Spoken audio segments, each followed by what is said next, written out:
Halo semua, perkenalkan saya Latifah Giar Amirah, Agen Statistik Batch 4, Universitas Islam Indonesia. Pada video kali ini, kita akan membahas tentang Gini rasio, tepatnya di daerah istimewa Yogyakarta. Gini rasio atau koefisien Gini merupakan indikator yang digunakan untuk mengukur ketimbangan pendapatan dalam suatu daerah. Hal ini didasarkan pada kurva Lorenz, yaitu sebuah kurva pengeluaran kumulatif yang membandingkan distribusi dari suatu variabel tertentu, misalnya pendapatan, terhadap distribusi seragam yang mewakili persentase kumulatif penduduk. Gini rasio ini didapatkan dengan menghitung rasio bidang yang terletak antara garis diagonal dan kurva Lorenz dibagi dengan luas separuh bidang di mana kurva Lorenz itu berada. Berikut merupakan gambar dari kurva Lorenz. Dari gambar tersebut, sumbu horizontal menggambarkan persentase kumulatif penduduk, sedangkan sumbu vertikal menyatakan bagian dari total pendapatan yang diterima oleh masing-masing persentase penduduk tersebut. Garis diagonal di tengah disebut dengan garis pemerataan sempurna, karena setiap titik pada garis diagonal merupakan tempat pendudukan persentase penduduk yang sama dengan persentase penerimaan pendapatan. Suatu distribusi pendapatan makin merata jika nilai koefisien Gini mendekati 0. Sebaliknya, suatu distribusi pendapatan dikatakan makin tidak merata jika nilai koefisien Gini-nya makin mendekati 1. Untuk patokan nilai Gini rasionya sendiri, kita dapat melihat seperti pada tabel berikut.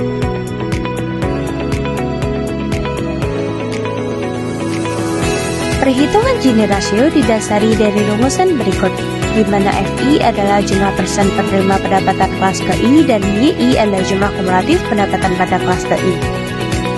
Nilai Gini rasio berkisar antara 0 hingga 1. Apabila Gini rasio sama dengan 0, maka ketimbangan pendapatan berata sempurna, yang artinya setiap orang menerima pendapatan yang sama dengan yang lainnya.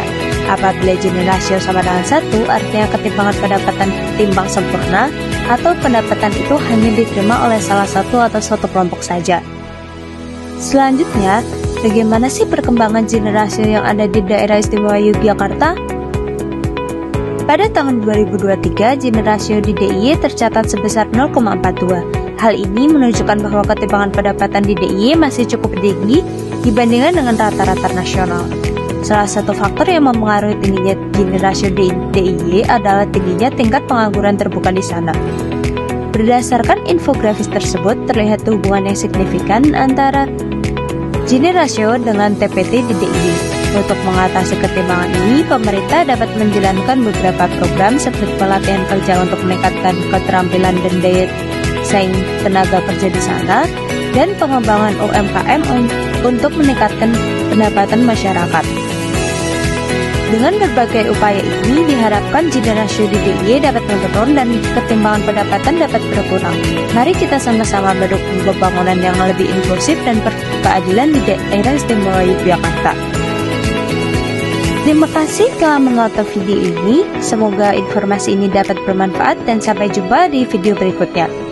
Bye!